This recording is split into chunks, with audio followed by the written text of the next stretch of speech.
Futuros doutores, futuras doutoras, professor Françoélio Queiroz do Sistema Passe de Ensino, mais uma vez com vocês e os convido a responder a questão de 116 do nosso simulado.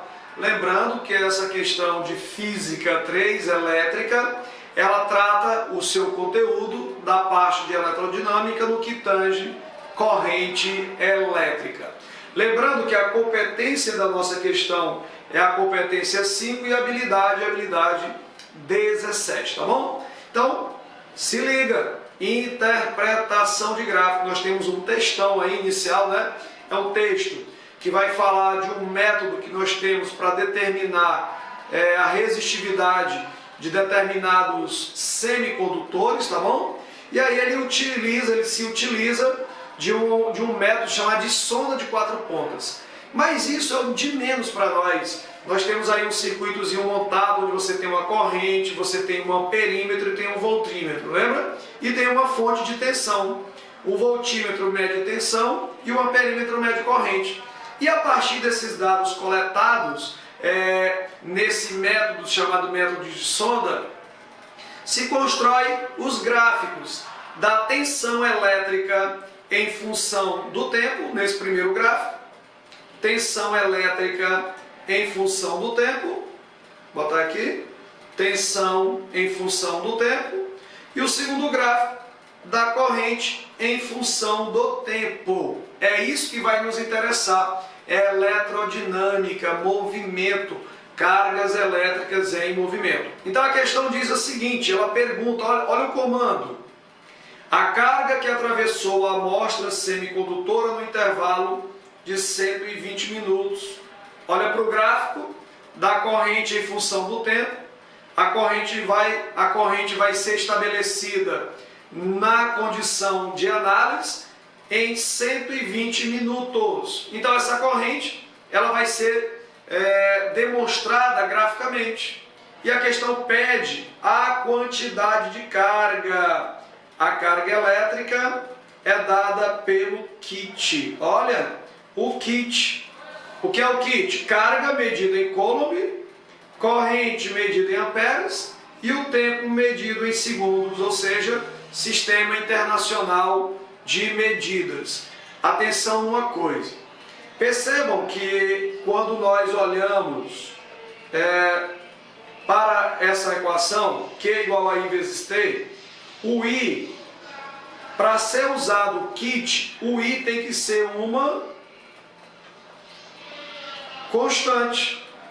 Se a corrente não for constante, não pode usar a equação. E se eu tenho uma condição para usar o kit, onde a corrente tem que ser a constante, quando a corrente for variável, porque se nós observarmos, a corrente ela vai variar entre 0 e 40, não é? Entre 40 e 80 e entre 80 e 120. Então nós temos 3 situações, 3 momentos distintos. Então se eu tenho 3 correntes distintas, a equação do kit não poderá ser usada como um todo. Quando isto acontecer, quando a corrente for variável, você vai obter a carga elétrica através da área descrita no gráfico. Então o gráfico está me informando isso. O gráfico da corrente em função do tempo está dizendo, esse gráfico da corrente em função do tempo, a figura dele vai me dar numericamente a quantidade de cargas. Pronto, acabou. Então nós temos 3 situações, né? Nós teremos o primeiro momento, onde a corrente ela estará sendo submetida no condutor entre 0 e 40. Eu vou chamar de carga 1, tá bom? Nós teremos aqui um segundo momento, de 40 até 80, nós teremos a carga 2. E um terceiro momento, onde a corrente ela vai se estabelecer entre 80 e 120 minutos. No todo, ele quer o todo. Então, se eu descobrir Q1, Q2 e Q3, no final você soma. Tranquilo? Beleza. Só que tem um detalhe. Na figura 1, na carga 1 entre 0 e 40, qual é a figura que você tem? Um retângulo, né? Você tem um retângulo. Na figura 2, você tem um trapézio. E na figura 3, você tem também um retângulo. O que é que você vai fazer? Calcular a área do retângulo, a área do trapézio e a área do retângulo. No final você soma tudo. Vamos fazer? Então, sabendo disso, calculando a carga 1, lembra que a carga 1 é igual à área 1. Base vezes altura. Professor, quanto é que vale a base? Olha no gráfico. 40, de 0 a 40. Quanto é que vale a altura? 70. 4 vezes 7, 28. 2.800 miliampere minutos. Professor, não é Coulomb não, gente. A carga só pode ser dada em Coulomb quando a corrente for medida em ampere. Lá está em mili no gráfico, perceberam?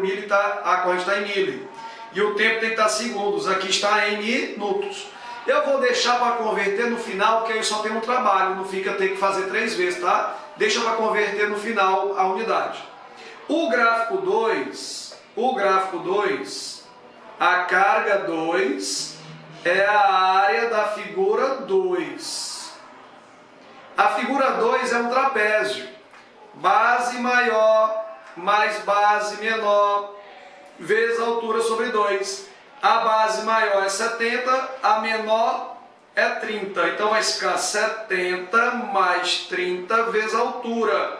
Quanto é a altura? A altura está aqui, ó. A altura é de 40 até 80. Então vai dar 40 sobre 2. 40 dividido por 2 dá 20. 70 mais 30 dá 100. 20 vezes 100 vai dar 2.000 miliampere minutos. Ok, está faltando ainda a área 3. A carga 3 será igual à figura 3. Na figura 3, nós temos aqui um retângulo base de 80 para 120 dá 40, vezes a altura que é 30. 40 vezes 30, nós teremos 3 vezes 4, 12, com 2 zeros, 1.200 miliampere minuto. Portanto, eu posso garantir aos senhores, futuros doutores e doutoras, e às senhoras também, não é? Que a carga total que vai passar durante 120 minutos é a soma de tudo. 2.800 com 1.200 dá 4.000, então vai dar 6.000 miliampere minutos. Mas como eu quero a carga em Coulomb, eu tenho que transformar de mili para ampere. Então vai ficar 10 a menos 3 ampere. Minuto. 1 minuto tem 60 segundos. Assim a carga total, que vai fluir nos 120 minutos que a questão pediu pelo gráfico, corta 1, 2, 3, ó. 6 vezes 60, 6 vezes 6, 36. 36 com 0 que ficou, 360 coulombs. Porque quando a carga for dada em Coulomb, a corrente tem que ser dada em ampere e o tempo em segundos. Prestando atenção? 360 coulombs. Nós temos como gabarito letra E. É de escola. É de escola. Tá bom? É de equação. E equação tem que ser certa. Aquele abraço. Te aguardo na próxima aula.